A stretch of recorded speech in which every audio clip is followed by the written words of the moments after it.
I'm Chris Bosek, part of the Middle East program here at Carnegie, and I'm really excited to see so many people come out for this event on al-Qaeda, security, and terrorism in Yemen.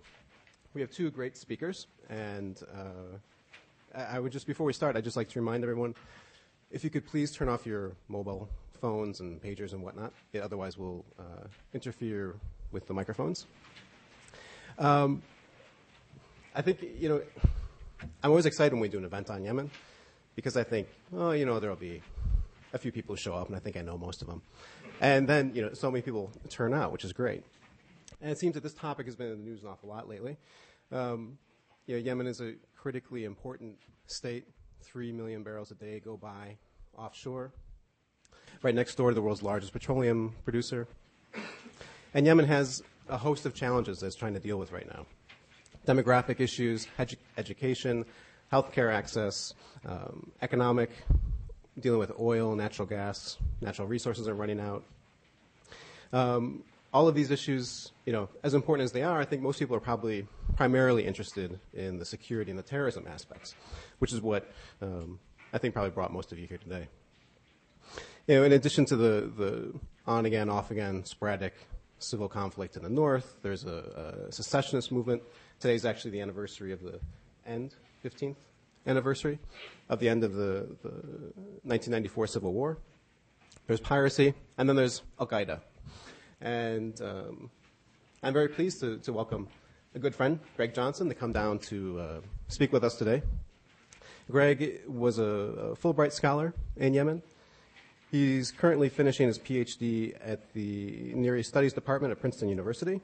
He's written for a number of publications, American Interest, Boston Globe, etc. And he also co-runs a great blog, Walk Walk, which he might talk about.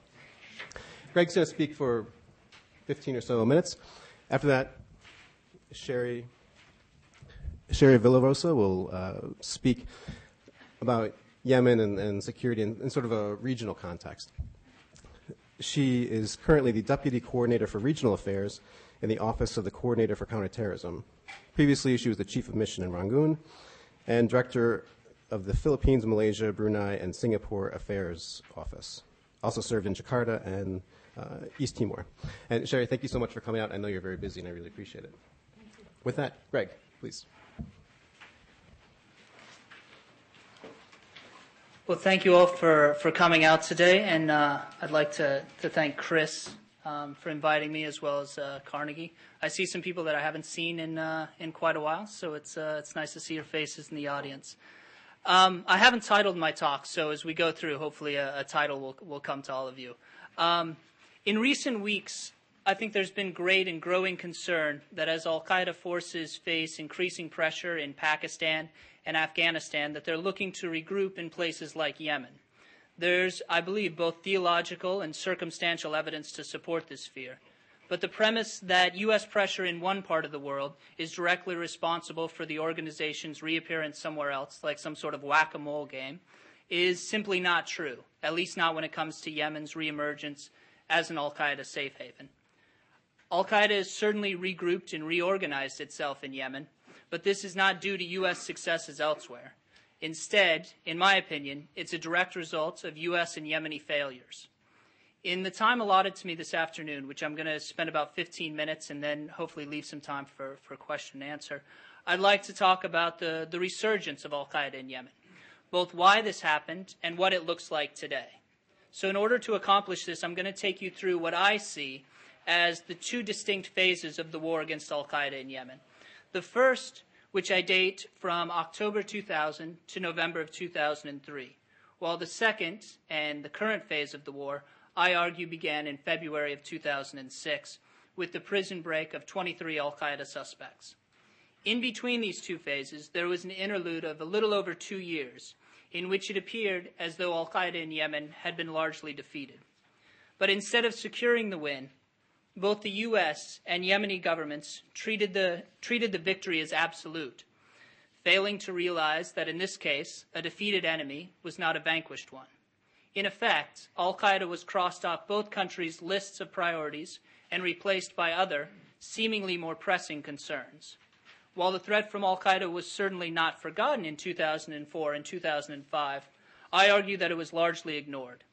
This lapse of vigilance by both the U.S. and Yemen, I believe, is largely responsible for the relative ease in which one of Osama bin Laden's former secretaries had in rebuilding al-Qaeda in the wake of his escape from Yemen.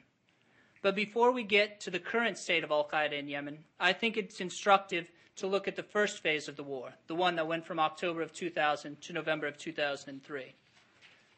Following the attack on the USS Cole in 2000, and particularly after the September 11th attacks in 2001, Yemen went out of its way to demonstrate its support for the war against al-Qaeda.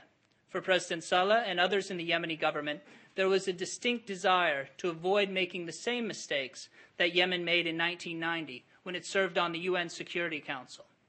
Yemen paid a heavy price, both politically and economically, for its failures to support the U.S. against Iraq in the build-up to the first Gulf War. During a November 2001 visit to Washington, President Saleh made sure that the U.S. knew what side his country was on. Yemen followed Saleh's words with actions, arresting anyone it suspected of harboring sympathies for al-Qaeda. It also worked very closely with U.S. intelligence services, coordinating the November 2002 strike on al-Qaeda's head in Yemen. This is Abu Ali al-Harathi, who was killed by the unmanned CIA drone in the Ma'rib province. But this attack in November of 2002 was actually the high watermark of U.S.-Yemeni cooperation, as a Pentagon leak destroyed the cover story on which both the U.S. and Yemen had agreed. The U.S., it seemed, needed a victory in the war on terror, and the assassination of an al-Qaeda leader was too good to pass up. Yemen felt, I believe quite rightly, that it had been sold out to domestic political concerns in the U.S. President Saleh paid a high price domestically for allowing the U.S. to carry out an attack in Yemen, and it took the Yemeni government more than a year to publicly admit that it had authorized Washington to strike within the country. I believe that the U.S. was still paying a high price for this hubris a year later in November 2003, when Yemen arrested al-Harathi's replacement, Mohammed Hamdi al-Ahtal, at a wedding in Sana'a. Instead of being granted direct access to the prisoner, U.S. officials were forced to work through intermediaries. With the group's leadership dead or in jail, its infrastructure largely destroyed, and the militants still at large, more attracted to the fighting in Iraq than to a dying jihad at home, al-Qaeda, at this point in late 2003, looked to be largely defeated. For Yemen, al-Qaeda and Islamic militancy has always been largely a Western problem that affects the country indirectly, but is nowhere near as pressing as the uprising in the north or as threats of secession from the south. The latter are security issues that directly threaten the survival of the Yemeni regime, while al-Qaeda, at least in Yemen's calculus, does not. Throughout 2004, both Yemen and the U.S. slowly began to act as if the threat from al-Qaeda had been neutralized.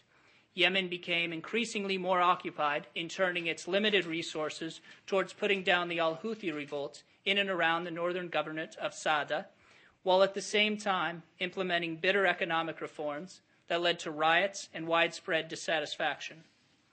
On the U.S. side, there was a lack of clear policy goals. Instead, it prioritized the rather vague democratic reforms and anti-corruption campaigns as part of the Bush administration's desire to mold a new Middle East in its own image. During a November 2005 trip to the U.S., Saleh was told that the Yemeni government was being suspended from a U.S. aid program. The suspension shocked President Saleh, who was under the impression that he was actually coming to Washington to be rewarded for Yemen's help in the war against al-Qaeda. Instead, he was stung by the loss of $20 million in aid. The following day, his anger was compounded when the World Bank told him that it too was slashing aid from $420 million a year to $280. Both cuts, being suspended from the Millennium Challenge account and the World Bank cut, were attributed to rampant corruption within the Yemeni government. Mistakes of policy and vigilance could be concealed when al-Qaeda was largely dormant within the country.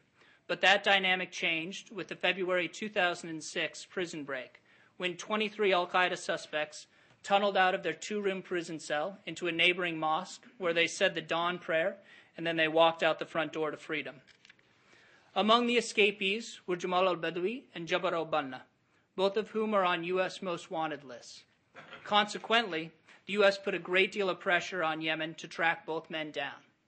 But as is often the case, it was not the people that the U.S. was worried most about that caused the greatest problems. Rather, it was those it knew too little about that proved to be the most dangerous. Instead of al-Badawi and al-Banna, it would be Nasser al-Waheshi and Qasim al-Raymi that would subsequently prove to be the most problematic. In fact, these two men, al-Waheshi and al-Raymi, along with Muhammad al-Umda, are the only remaining escapees that are still at large. 7 of the 23 have been killed, including 1 by U.S. shelling when he was in Somalia, while the rest have either been recaptured or surrendered, although there are a few conflicting reports about the whereabouts of a couple of these. Nasser al-Waheshi, the current head of al-Qaeda in Yemen, is a 33-year-old Yemeni from the southern governance of al-Qaeda.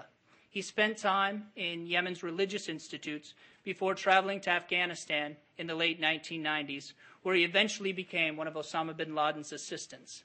He fought at the Battle of Tora Bora before escaping over the border into Iran, where he was eventually arrested by Iranian authorities and then extradited to Yemen in 2003. His presence, along with that of his deputy, Qasim al-Raymi, as commanders in al-Qaeda, illustrate, at least for myself, what I think is one of the more worrying factors about the current version of al-Qaeda in Yemen, namely how representative it is. Al-Qaeda is the most representative organization in Yemen. It transcends class, tribe, and regional identity in a way that no other organization or political party does. Nasser al-Waheshi and others within the organization have proven particularly talented at creating a narrative of events that is designed to appeal to a local audience, something both the U.S. and Yemen have been incapable of doing. In a sense, both the U.S. and Yemeni governments have ceded the field of debate and discussion within Yemen to al-Qaeda. Within months of the prison break, this is in February of 2006, al-Qaeda was able to attempt simultaneous attacks on oil and gas facilities in Marib and Hadramaut. This early and haphazard attempt was soon eclipsed by more professional operations. In March 2007, the chief criminal investigator in Marib was assassinated. Later that summer, al-Qaeda officially announced its reemergence, naming al-Waheshi as its commander. It underlined its renewed presence in the country with a suicide attack on a convoy of Spanish tourists a few days later. Since then, the organization has only grown stronger as al-Waheshi and al-Raymi have worked to resurrect al-Qaeda from the ashes. In January of 2008, it released the first issue of its bi-monthly journal, Sad al-Malahem, and in the same month, it launched a series of attacks which culminated in the assault on the U.S. Embassy in September of 2008. Earlier this year, a pair of suicide bombers targeted South Koreans in the country. First a group of tourists, and then the investigators sent to check out the attack. Al-Qaeda has also capitalized on its recent successes, attracting recruits not only from Yemen, but also from Saudi Arabia. As I'm sure most of you are aware, in January of this year, 2 former Guantanamo detainees joined the group as commanders, spearheading the merger between the local Yemeni and Saudi branches into a single regional franchise. In many ways, I believe this new regional organization, which goes by the name al-Qaeda in the Arabian Peninsula, is indicative of al-Waheshi's growing ambition. Throughout the first couple of years of his leadership in 2007 and 2008, he worked hard to create a durable organizational infrastructure that could survive the loss of key commanders, which is why, even though someone like Hamza al-Quwaiti was killed in August of 2008, al-Qaeda was still able to launch an attack on the U.S. Embassy only 1 month later. Now, I believe al-Waheshi is looking to use the undergoverned regions of Yemen as a staging ground for attacks, not only in Yemen, but also throughout the Arabian Peninsula and the Horn of Africa. It is clear, at least to me, that al-Qaeda in Yemen is stronger now than it has ever been in the past. The organization is attracting more recruits than ever before and is growing increasingly more skilled at utilizing these members. This is not to say that Yemen is in danger of falling to al-Qaeda or anything of that nature. Instead, as Yemen grows weaker and as government power recedes further and further back into urban areas, this opens up a great deal of space in which al-Qaeda can operate. In the first phase of the war against al-Qaeda, Yemen and the U.S. were working in concert, with al-Qaeda as the top priority for both countries. This is no longer the case. Yemen is now preoccupied with increasingly violent calls for secession from the south, as we've seen today when you read the news coming out of Aden and Lehej and other provinces in the south, as well as threats of renewed fighting in the north, and most importantly, a faltering economy that makes traditional modes of governance nearly impossible. Al-Qaeda has learned that the more chaotic Yemen is, the better it is for Al-Qaeda, and Yemen is in extremely bad shape. Let me conclude with just a couple of observations about the differences between the first phase of the war and the second phase. For al-Qaeda, the first phase was largely a reactionary one. The Yemeni government cracked down on al-Qaeda in the country. In many ways, the government itself initiated the fight. Al-Qaeda itself was unprepared to carry out the type of campaign that it would need to in order to be successful in Yemen. It had to essentially organize on the run. This also is no longer the case. The organization that al-Wahayshi is commanding was built for exactly this type of war, and now al-Qaeda is the one initiating the fight. Al-Qaeda learned some very difficult lessons from the first phase of the war, while, in my opinion, the U.S. and Yemen seem much more prepared to fight the enemy that al-Qaeda was, rather than the enemy that it has become. Thank you all.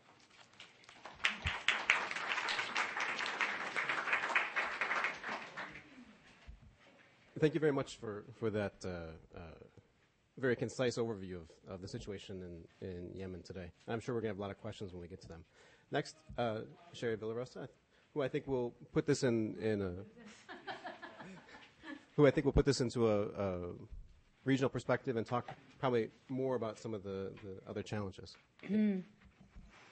Thank you. It's good to be here. A lot of what I will say, I think, just sort of repeats some of the points that Greg has made. The security situation in Yemen has deteriorated significantly. Al-Qaeda is on the rise. It, in terms of its attacks on the population, its merger with the Saudi parts to become al-Qaeda of the Arabian Peninsula. As a result, with Yemen's geographic location, its lack of economic development, and weak governmental institutions, we worry about Yemen becoming a safe haven for al-Qaeda. Yemen does cooperate with the United States in terms of strengthening its law enforcement capabilities, but there is still much room to improve. And at times, political will is shifting in terms of the willingness on the part of the Yemeni government to go after al-Qaeda and other terrorist organizations. In terms of the situation on the ground in Yemen, most of its revenues come from oil, and most analysts expect Yemen to begin importing more than it exports within the next 5 years. It's also experiencing major water shortages and could run out of water as early as 2015. Yemen in general scores lowest on various developmental indicators in comparison to other countries in the Middle East and is more equivalent to countries in sub-Saharan Africa. The central government does not have control over the entire country. Again, as Greg pointed out, in the north, there is an ongoing insurgency with the al-Houthi tribe. The tensions in the south linger. This gives President Saleh a rather tenuous grip on power. In addition to these problems that they're facing, you also have porous borders insufficient maritime security, and again, lack of government control over huge parts of its territory. In addition, Yemeni citizens represent a large number of foreign fighters that fight for al-Qaeda around the world, particularly in Iraq and Afghanistan and Pakistan. There's some indication that some of these fighters are returning to Yemen and then looking elsewhere so again, it's a feeling. The other big issue is the arms trafficking, where one of my favorite factoids is the fact that Yemen has 60 million weapons in a population of 22 million people. These weapons are not only available every place in Yemen, but are being trafficked commonly to Somalia and fueling the ongoing instability in that region. The Yemeni government remains willing to cooperate with us. They have taken some action against al-Qaeda. They have arrested people, but they are still limited in their capacities and are looking to us and other countries for training and equipment. The United States wants to help Yemen because we do not want to see Yemen become another Afghanistan where al-Qaeda can train, plan, and execute terrorist actions against us, against our partners around the world, and elsewhere in the region. Our strategy is to reduce the threats to our interest and try and improve the stability in Yemen and hope that that will also help regional stability. In terms of some of what we're trying to do in Yemen is seek passage of stronger counterterrorism and terror finance legislation so that Yemen can actually prosecute terrorists and financiers. We would like to see them develop some sort of rehabilitation program for either extremists that they imprison or in the future when Gitmo detainees might return to Yemen. Roughly 40% of the detainees in Gitmo right now are from Yemen. We would also like improved border security to stop arms trafficking as well as foreign fighters passing through. And we would also like Yemen to, when it does arrest people and prosecute people, it will often sort of arrest them, hold them, and then release them. And some people we consider fairly dangerous and they should be held longer. Among our efforts, we're doing various things to kind of address the underlying factors. We're looking at both economic and human development, democracy and good governance, and improving health and education. We're also providing law enforcement training. Our Bureau of Diplomatic Security has provided training since 1998. Some of the training courses have gotten more difficult to put on in recent years because of the security situation, but we are asking for increased funding. We expect in this year we will have $2.52 million for training for Yemen this year.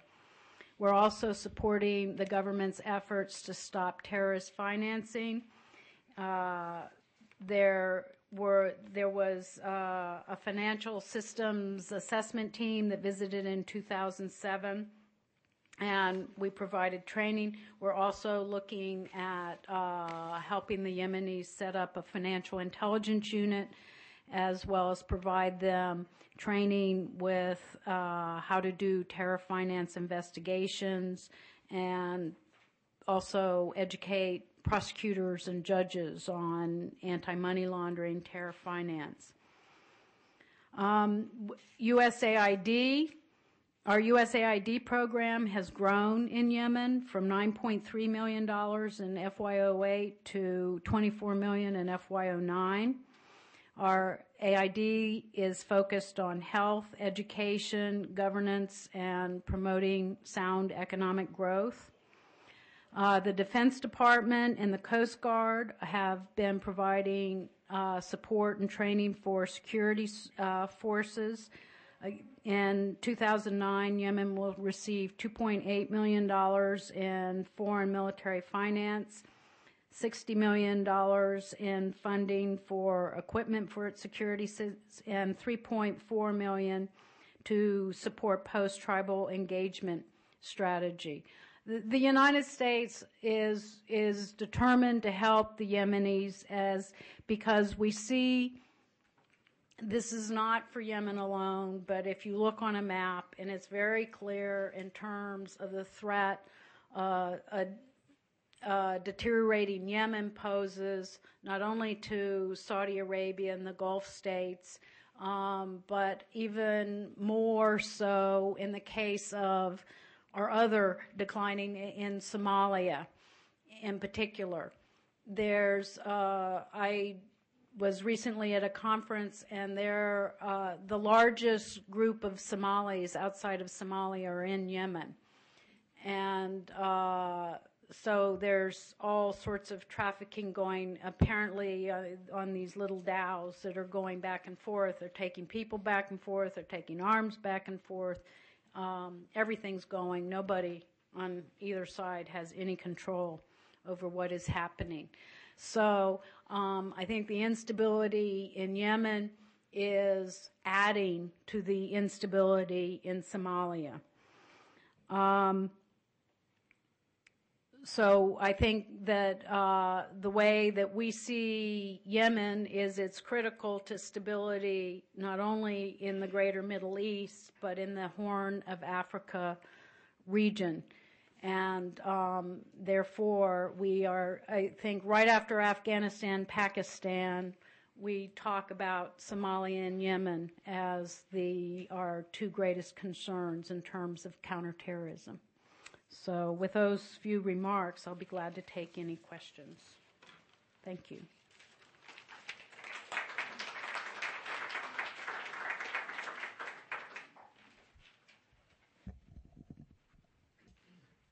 Thank you so much for not only putting Yemen and the challenges that Yemen faces in sort of a broader perspective about human development and economics and finance and natural resources, but also going through the efforts that the American government is going through to help Yemen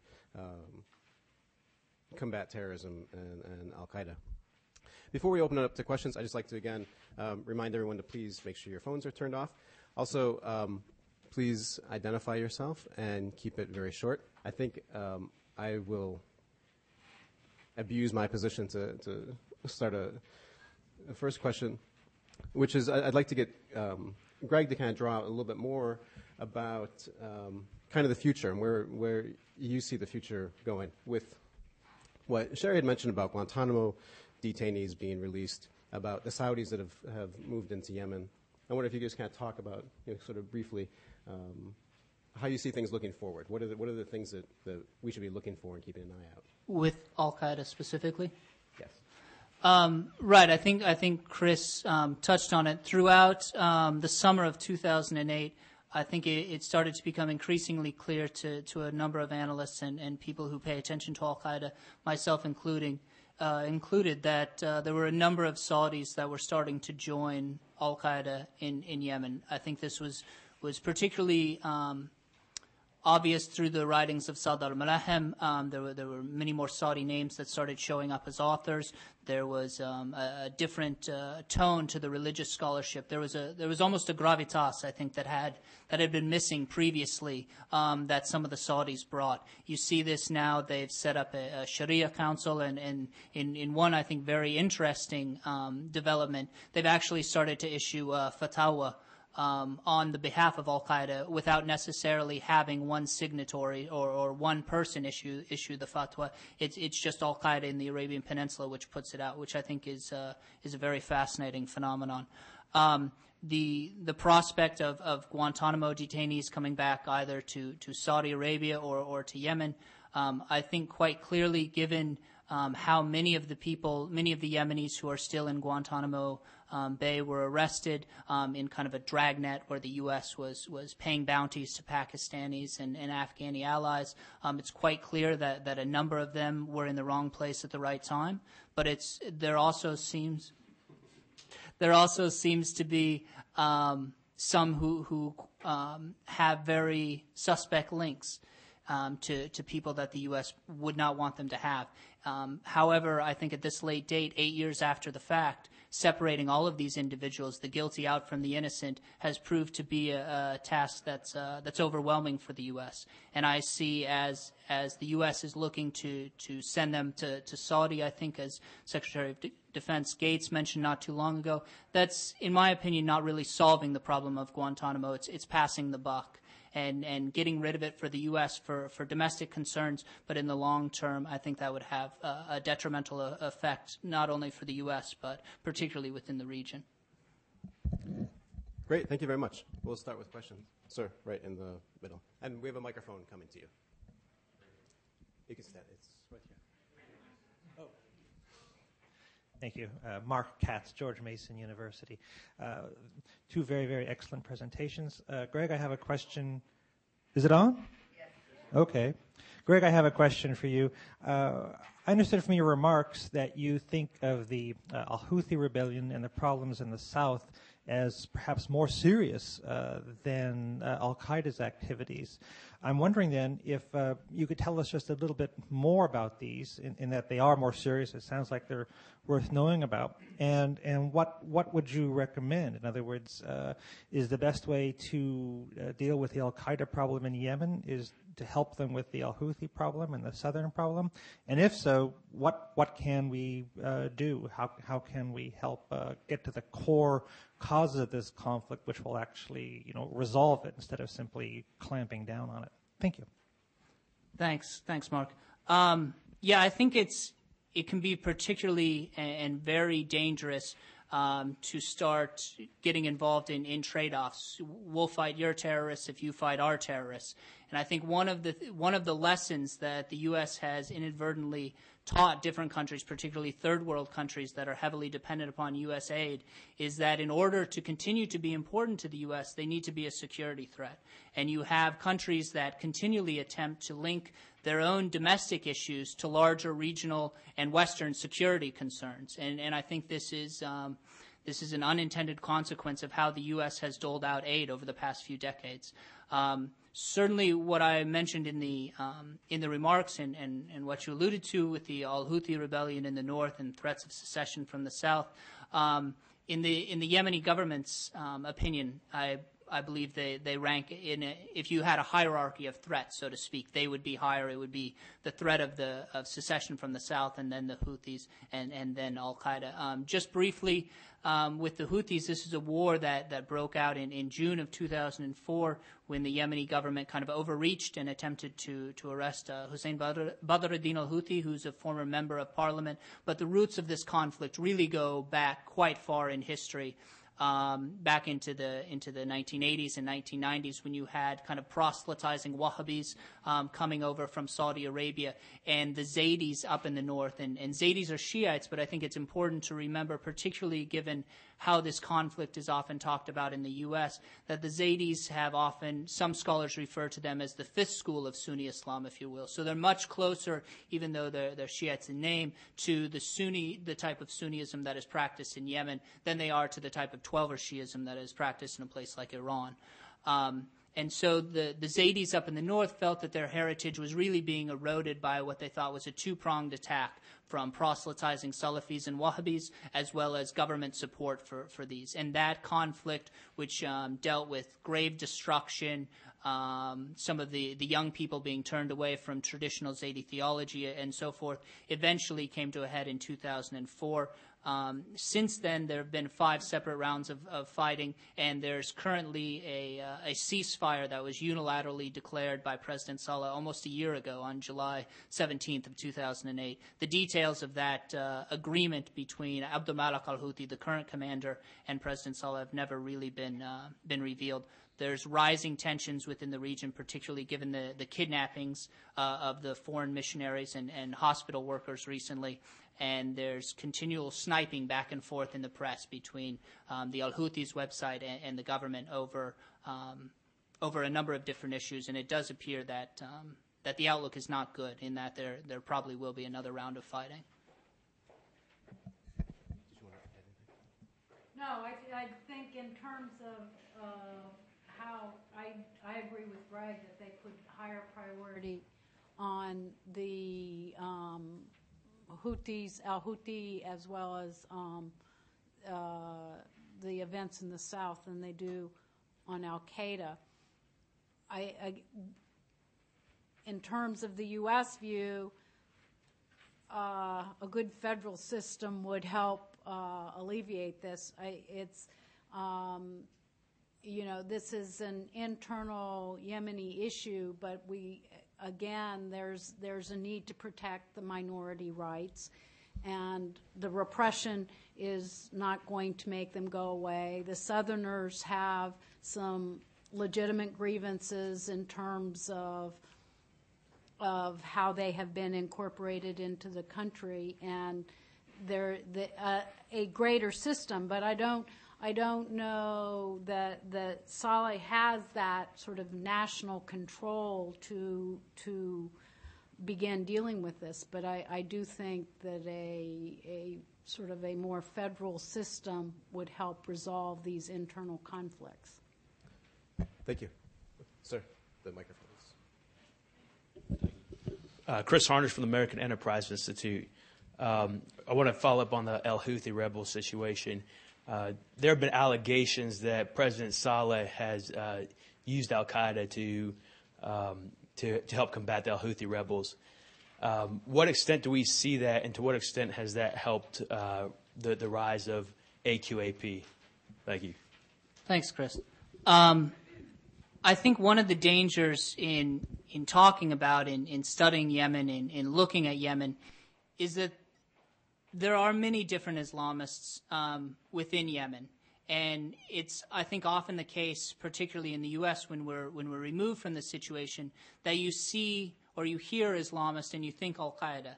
But I think a more accurate way to think of Islamists within Yemen is on a spectrum, if you will. And so al-Qaeda only operates one portion of the spectrum, and certainly not all the Islamists within Yemen are members of al-Qaeda, which is why, for instance, you see many more Yemenis going to fight in Iraq or Afghanistan than you would see joining al-Qaeda at home. It's those wars, those jihads are much more acceptable to the vast majority of Yemenis than the one within Yemen. It requires a different theological leap, I think, and a different political leap to make that.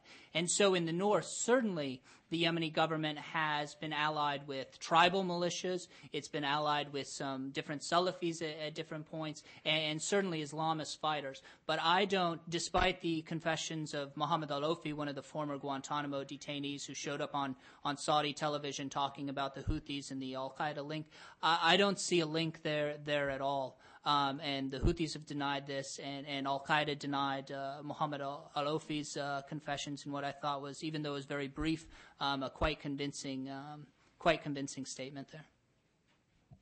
Marina.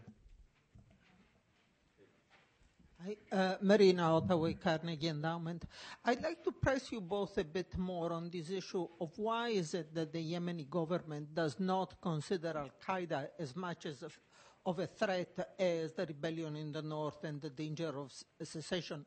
Do they see it as an organization that essentially geared towards the outside, that they are after the Crusaders and the Zionists rather than being a domestic political organization? Can you elaborate on that point a little more? Again, I don't know exactly how the government thinks, but I do. I think Saleh has tried to perform a fairly delicate balancing act of bringing in different tribal groupings to support him and hurt his enemies. I'm not sure, again, that he sees the threat that al-Qaeda in the Arabian Peninsula poses to Yemen as clearly as he sees the threat posed by the Houthis or disgruntled Southerners. So I think he's looking at it from his perspective of what is the most immediate threat. Yeah. I read this book where a French minister complained that he could never really speak about what was going on in France because he'd always have to retell 1,000 years of French history. And sometimes I feel the same way in talking about Yemen.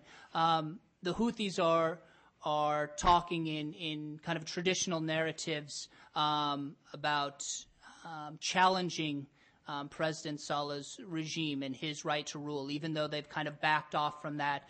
There was an interview in 2005 when Badr al-Din, the patriarch of the clan when he was still alive, kind of shied away from declaring Saleh an illegitimate ruler, although Yahya al-Houthi, who's in exile in Germany, has spent more time talking about this recently. The threats from the south, these are threats that I think threaten to rip the country apart in a way that al-Qaeda doesn't. Despite my talk and despite the fact that I argue that al-Qaeda is stronger now than it has ever been in the past, this doesn't mean that al-Qaeda is challenging the state for rule. It's moving into some of the areas where the state vacates. But this is because the economy, I think, is such an issue right there. And al-Qaeda is also something that in the Yemeni government's tradition, these are people that they can work with. These are, for the U.S., al-Qaeda is a problem over there, but these are cousins, these are brothers, these are tribesmen that at the end of the day we need to be reconciled with in some way. And I just think that sort of calculus is missing in the other two, which are really existential threats to the regime in a way that al-Qaeda just is not.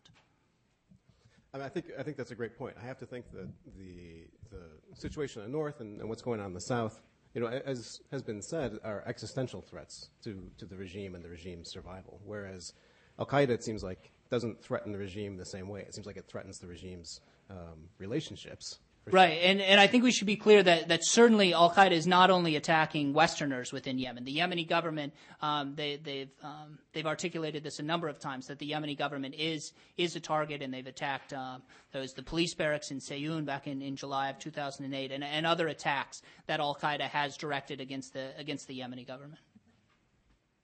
Yes, sir.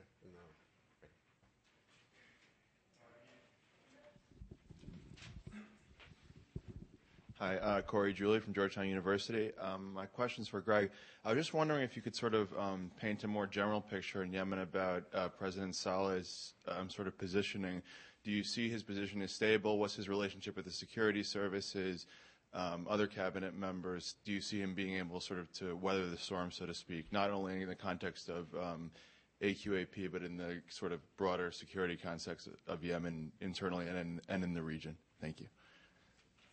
Thanks for the question.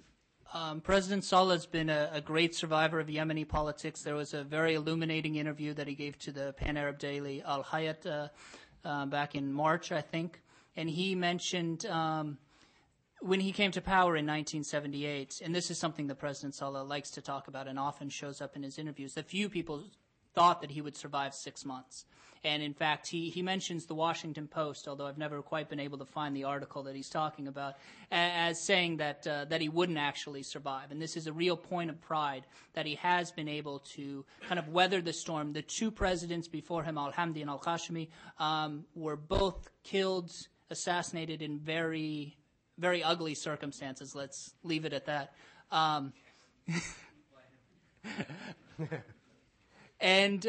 So President Saleh has, despite everything that's going on, he's lived kind of in perpetual crisis. Certainly now, myself and I think others see this as particularly acute for Yemen. And it seems, again, it's difficult to kind of analyze in the middle of the storm, but with the passing of Sheikh Abdullah al-Ahmar as the head of the Hashid Tribal Confederation in December of 2007, and kind of the failure that his sons, Sadiq and Hamid and others, have really had to assume the mantle of tribal leadership, it does assume that, or I believe that politics in Yemen is entering a new phase, a phase that the past might not necessarily be the most accurate guide to the future. And so, while I don't think, done a great job of answering your question, it's very murky and I think difficult to tell at this point. In the back, please. Thank you. Hi, my name is Brock Barfi. My question is, first I have a comment for Greg. I would have to disagree with you that AQ does not pose a threat to the regime. If you look at the 2007 Mara bombing, and the 2006 attacks against the oil installations in Marib and Mukalla, those are attacks against the major foreign currency earners of the regime. I had a couple questions.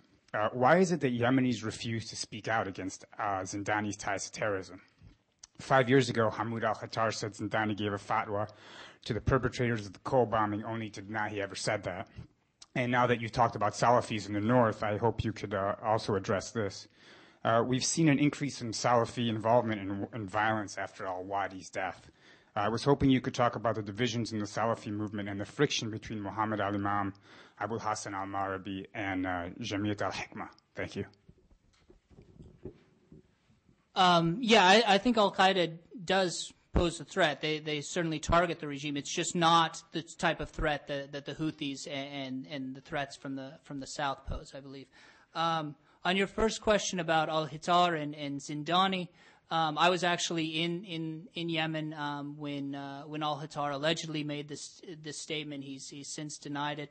Al-Zindani is a very interesting figure, I think, to put it mildly. He certainly has ties to a number of Islamists, but so do a lot of Yemenis that the U.S. wouldn't necessarily consider to be suspect. For instance, in the trial of Sheikh Waned and his assistant that took place in Brooklyn a few years ago, the New York Times ran a picture of the wedding where the sheikh was supposedly receiving information about a suicide attack that was to take place in Israel. And sitting right beside him is Sheikh Abdullah al-Ahmar, who was at the time the head of Islah, the head of the Speaker of Yemen's parliament, as well as the Sheikh Mashaykh of the Hashid Confederation. And so I think Zindani has certainly shied away from ties to al-Qaeda, if you once again think of it on the Islamist spectrum, although he does have ties to a number of different Islamists. But so do people who are closer to the regime, if you will, Ali Muhsin al-Ahmar, other people within the security services. On your second point, just briefly, I think you touch on it when you talk about the divisions within the Salafi movement after Sheikh Muqbil al-Wadai's death. Certainly they've split. There was a lot of dispute over getting involved in domestic Yemeni politics, which Sheikh Muqbil had really shied away from with the institute in Marib, Yahya al-Hujeri up in Damaj. They've at different times tried to bring in, I think in 2002, they brought in some Saudis to try to mediate between them, but it just hasn't really had the effect that they would want. So much like Sheikh Abdullah's kind of authority and his mantle kind of fracturing after he died, the same thing happened with Sheikh Muqbil, and his different students kind of took his movement off in different directions. Thank you. Let's stay in the back. Thank you very much. My name is Ahmed Saleh. I'm from South Yemen, and I'm representing a Southern Democratic Assembly organization that's called for self-determination.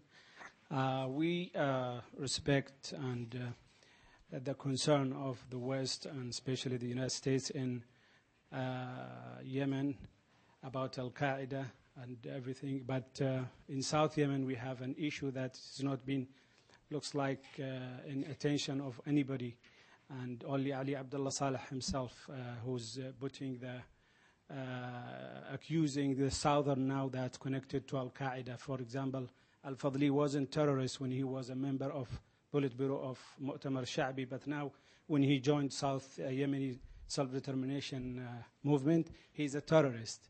And also al-Wahayshi issued a statement that he joining the peaceful Southern peaceful movement. That's not, in reality, it's not going to happen. It's not even a fact. And also Salafiyin now, they are working by that mean, my point is the regime is behind, because you said al-Qaeda in good position. Yes, in good position because the regime supporting that. And now Salafiyin and also groups defending the unity who are working with the Salafiyin and Zandani and being supported by military, by money, and they are working in the south. Now, this is my point. Thank you very much. Maybe a question? No? If not, we're going to go. Yes, I have a question. How do you think that Ali Abdullah Saleh said that al-Qaeda will move to Hadramaut? And he said that lately bombs, attacks and terrorists in Hadramaut are supported by also southern Yemeni people. How do you see this? Do you see any perspective for al-Qaeda really to grow up in Hadramaut in South Yemen?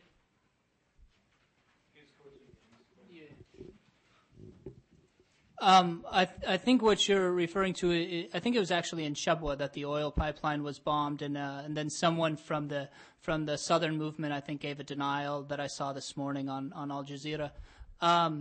There certainly there are a number of issues, and the politics in Yemen are quite fluid. So you're quite right that Tariq al-Fadli was closely aligned with the regime, and now he's moved away from that. But I think kind of assigning blame for who blows up or attempts to blow up an oil pipeline at this stage is incredibly difficult to ascertain, given the rather, I think, nebulous structure of the southern movement. And certainly one individual I don't think speaks for all of them. Thank you. Sir. Eric Schmidt with the New York Times. Can you both comment on these reports that there may have been some small numbers of fighters moving out of the tribal areas in Pakistan to Yemen and Somalia? Are those credible in your view? If so, does it make sense? And what would be the downside of moving not only some fighters, but if main al-Qaeda is looking as a backup headquarters if things get too hot in the tribal areas? This is definitely a concern of ours. I mean, we don't have any sort of precise numbers. Unfortunately, they don't go through the traditional border crossings. But we do believe that as the situation has changed, I mean, the Iraqi people have turned against a lot of the foreign fighters in Iraq, so they have gone, some of the Yemenis, some of the other foreign fighters have gone to Yemen. In addition, as pressure increases on the Afghanistan-Pakistan border, people there, both Yemenis as well as other foreign fighters, may be looking for alternate safe havens, and that is the real concern that we have in Yemen. Is there's a large amount of ungoverned spaces there with the weak central government control. So these people can come in, establish places, and use it again, as I said, whether to train, to equip, to plan other attacks. So we do see this as a very real possibility. If I could just add on to that, I saw the reports that you're referencing, and to me it seemed as though there was a great deal of guesswork. Quite obviously, I don't have access to any classified material or anything of that nature, but I do read what al-Qaeda puts out, whether it be in their journals or watch their videos, and you just haven't seen any evidence. So I think, at least from my perspective, what seemed to happen is you have, possibly there is more communication between people in Yemen, and certainly Nasr al-Hayshi is looking to expand.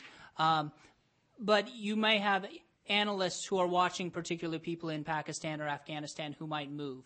And in the back of the analyst's mind, there's a concern of Yemen and Somalia as growing in a safe haven. So they see them move, and there may be an assumption that, well, they must be moving to where we're worried about it because we're worried about it, and this would be really bad for us. Whereas, at least in what I read and what I see, there just hasn't been any evidence of people from Afghanistan or Pakistan showing up in Yemen. It was quite clear when the Saudis were coming through, and I think that's been borne out, and you just haven't seen the same sort of evidence from al-Qaeda itself that these individuals are moving there. Can I follow up on that? Sure, quickly. Greg, you had mentioned, I'm Jonathan Williams from Greg, you had mentioned that a number of Yemeni members. You'd mentioned that a number of Yemeni members of al-Qaeda who were in the tribal areas or in Afghanistan have gone back to Yemen in the beginning of your talk. Is there any sense of why they went back? I mean, you mentioned that there's nothing on the al-Qaeda websites or whatever about, a statement of, purpose of, we're going to relocate to Yemen. But do you have any sense of why those particular Yemeni fighters went back to Yemen? And my second question is, and this could be for both of you, is there any sense of how strong al-Qaeda in the Arabian Peninsula is in numbers?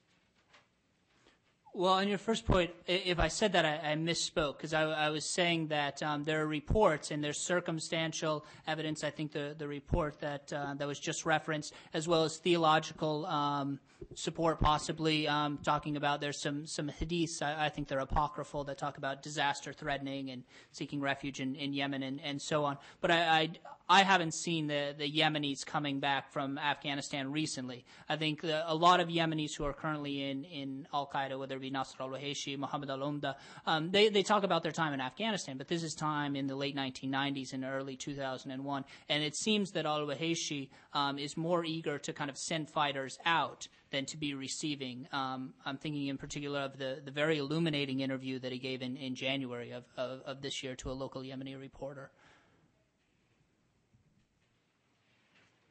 And I mean, again, it's very hard to get, concrete figures. People, there isn't any travel data. I think that our concern is the potential. But there's no intelligence estimate. I don't have any. Mohammed? All the way to the back. Hi, Mohammed Al-Bashi, Yemen Embassy. Greg, it's a pleasure to see you, and your colleague too. Thank you for coming today. I think Yemen acknowledges the problem that we have with al-Qaeda. If you're a policymaker or an advisor or consultant right now, what would be your set of short-term to long-term goals or advice to the Yemeni government? Thank you. This is for both of us, I assume? Yes. Okay. Do you want to start?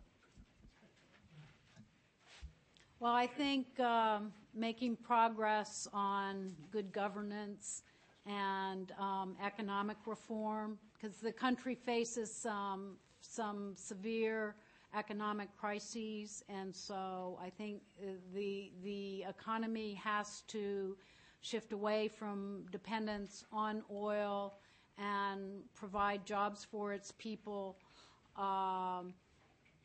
Again, we're willing to help in that effort, but the decisions have to be made by the leaders and the people of Yemen in terms of the desires for reform so that the country can grow and provide a better way of life for all Yemeni people. Just to add to that, I think the way that the current system of ruling Yemen is, it's unsustainable. What has happened in the past, Yemen is running out of money, and for Yemen, running out of money is like throwing sand in the machine. Everything is grinding to a halt right now. So you have the southern officers who are removed from government pensions and payrolls. Now they're taking to the street. There was little need, just a small spark would start things in the south, and here we have a very big spark. The economy is, I think, the most important issue in Yemen, the most important from a security standpoint and from both for Yemen as well as for the United States. If you don't fix the economy and if Yemen doesn't have more money, certainly they need to change the way they currently go about governing and attempting to rule the country. But it's unsustainable. And I think particularly with al-Qaeda, you have to have a long-term and a short-term strategy. So certainly short-term, you need to be going after the people like Nasr al-Waheishi and so forth. But long-term, if you don't do something to kind of dry up the well of recruits, particularly with the economy, then you're just going to have a third phase and a fourth phase and a fifth phase where they'll become increasingly more violent and Yemen will become increasingly more chaotic, which where it is on the map is, I think, a very bad situation. I think that's absolutely spot on. I think the economy, the economic crisis that's quickly approaching is at the heart of all of these questions. In the back, please, Mike. Hi, Mike Isikoff with Newsweek. Sometimes when you talk to intelligence analysts exasperated about the lack of any sightings, intelligence about the whereabouts of Osama bin Laden, they will say out of exasperation, well, maybe he's in Yemen. I wonder if either of the two speakers give any credence to that possibility at all. I have no idea where he is. Certainly bin Laden has publicly speculated, I think in a 1996 interview in al-Quds al-Arabi, he talked about being able to breathe the free mountain air in Yemen, and that as well as with the apocryphal hadith that I mentioned earlier, I think continues to keep some of these rumors alive, but I don't think that there's any evidence that he would be in Yemen. I guess we're not going to solve that one today. Yes, ma'am. There's a stand up. No. Hi, I'm Christina Hammy from University of Reading. I was wondering, Greg, if you could give a critical assessment of the sources that you're using for your assessments. You said you've been in Yemen, and if you could say briefly when you have been there, and then also what websites you're accessing now, and maybe more generally, the whole discussion we're having. It seems there's a lot of ambiguity about who al-Qaeda is, who the Salafis are, who are the actors, and what they really want. So to me, at risk of maybe overstating a problem, it seems we're in fairyland. Thank you. Certainly. I lived in Yemen for a year from 2003 to 2004. I was there in 2005. I was there in 2006. And in a couple of weeks, I'm going back again. Most of my sources come from either people that I've spoken with in Yemen, whether they be, if you're going to talk about, say, the old guard of al-Qaeda, if you will, people who'd fought in Afghanistan, in Somalia, and went on kind of the jihadi circuit of the 1990s. Al-Qaeda itself, certainly there's no shortage of material that the organization puts out. Saad al-Malahim comes out every 2 months. More recently, the organization's put out a number of different videos, both talking most recently about the two suicide bombers that targeted South Korean tourists, and then the investigators. I don't speak to many people within the U.S. intelligence, so that may be more for my colleague. But I do speak to a number of Yemenis on a fairly regular basis, and I think the local Arabic papers, there's some quite very sharp Yemeni reporters who I think do an excellent job of covering this. Muhammad al-Ahmadi is one, and there's a number of others. Khalid al-Hamadi from al-Quds al-Arabi. These guys write reports every day that really should be read by many people in the United States, particularly those concerned with Yemen, because they have, I think, a very good feel for the nuance and the ambiguity that you talk about, and how kind of the shadows turn to gray and then back again. I think we have time for a few more questions. Yes, sir. Andreas Pink, University of Reading. If I could follow up on this, in the absence of anything but concerns and rumors about movement between the tribal areas in Pakistan and the borderlands there and Yemen, what actually right now is the organizational relationship between al-Qaeda proper, if there is such a thing, and al-Qaeda in the Arab Peninsula? Is this more than a self-designation? And if so, is it a personal network from days of yonder? So exactly what makes al-Qaeda in the Arabian Peninsula al-Qaeda these days? Well, from my perspective, if you go back to when al-Wahayshi broke out of jail with the other people, with the 22 others, it took a while for al-Qaeda really to form and to kind of consolidate. Al-Wahayshi, I think, more recently has certainly played on his personal experience with bin Laden. He gave, I think, a very interesting talk a few months ago where he mentioned a number of Yemeni fighters that went to Afghanistan in the 1980s when he was really calling on the tribes, essentially, stiffening their backbone in the face of government repression. And he said, look, and he brought up the case of this one individual who was from Marib, who went to Afghanistan, even though he was a grandfather. He was in his 60s, and he's mentioned in some books he eventually died there. But he's saying, look, you tribesmen, this is what you used to be. You used to have grandfathers who would forsake everything and go and protect the Ummah. And now, even in your own homeland, you're letting the government, who he, of course, calls an agent of the West, come in, and instead of turning its guns against the Israelis or against the Crusaders or the Zionists or what have you, they're turning them on you. And in late 2008, I think al-Zawahiri kind of gave his stamp of approval to al-Wahayshi. And I think, at least from my view, you see very much kind of in the videos that have come out with al-Wahayshi, he very much modeling himself on his old boss, kind of a little stoic, stands back. He lets other people be very bombastic, but he himself is not. And I think the model that you saw developing around bin Laden is the one that he's trying to replicate, while at the same time being almost a subsidiary, but one with almost complete autonomy.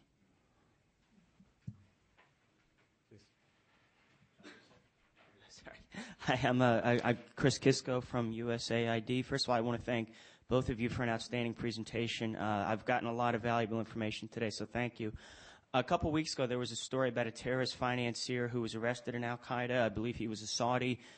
There were a number of stories in the days after he was arrested, but it sort of disappeared from the news. Is that really a significant event, and does that have a chance of disrupting al-Qaeda in Yemen? And also, if you could touch briefly on the possibility of al-Qaeda working together with the Southern Secessionist movement. Thank you very much.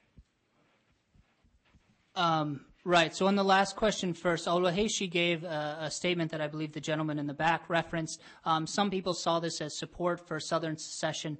I saw it as making a play for the loyalties of the people in the South, essentially saying, look, we've been telling you for years that the Yemeni government is repressive and unjust, and this is what's always going to happen. The only way that you're going to have true freedom is to kind of follow Islamic law, to have us in charge. So I saw it less as support for socialists and people in the South, as opposed to just kind of making a play for broader appeal within Yemen. And I thought al-Wahayshi did a fairly good job of kind of fitting those events into the narrative that he's constructed and making a play for a local Yemeni audience.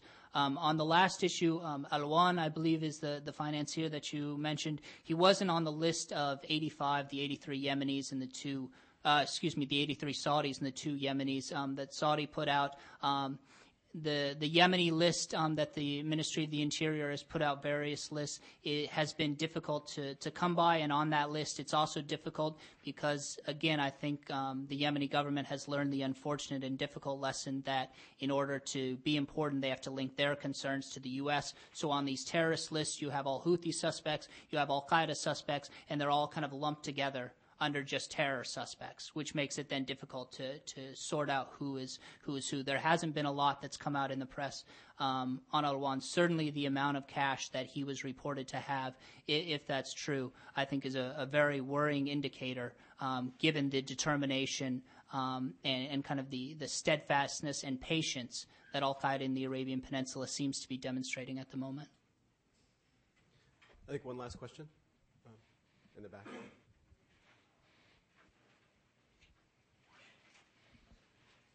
Munir Mawari, a freelance writer. I have a just minor correction for Greg. Al-Wahayshi, the leader of al-Qaeda in Yemen, is from the north, from al-Bayda, as you said, but al-Bayda in the north, and no matter what he say about the south, he is not acceptable. My question is, for both of you, it is possible in the near future Yemen become 2 states again. How do you see the effect on the war on terrorism? Quite a question to conclude on. I think that we would prefer to see the Southerners and the Northerners work out their disputes on a mutually acceptable basis. In terms of the impact on the war against terror, this is a problem that we're dealing with around the world, and where different groups within certain boundaries don't get along. And I just, I kind of question the fracturing, because oftentimes these states split and then they start splitting again. And for Yemenis, I think you just need to look across to Somalia and see the situation, and that's what I fear is going to happen, and I don't see that that's a productive direction. Thanks for the correction, Munir. I think, like most things in Yemen, maps can lie. So Hadramaut's often referred to as in the south, even though it's in the east. So I think it depends on the borders. But we'll discuss that later, I guess. I don't think that Yemen will split into 2 states.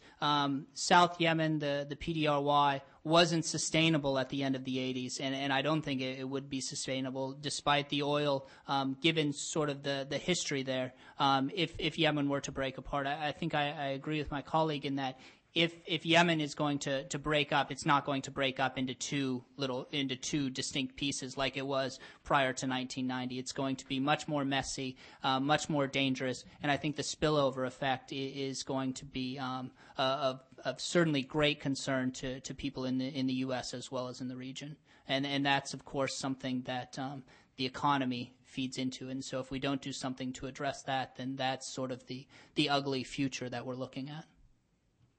Thank you. I think I have yet to have anyone explain to me why 2 states are better than 1 state in Yemen. I'm not quite sure why, or how South Yemen will be a more viable state than 1 Yemen. But Greg, I want to thank you for fitting the time into your schedule to come down and talk to us, especially before you head off to Yemen again. I think you're one of the best people to speak about this subject, and thank you very much. Sherry, I really appreciate you squeezing us into your schedule. I know you have a lot of important things to take care of, so it's great. Thank you very much, everyone, for coming out. Really appreciate it.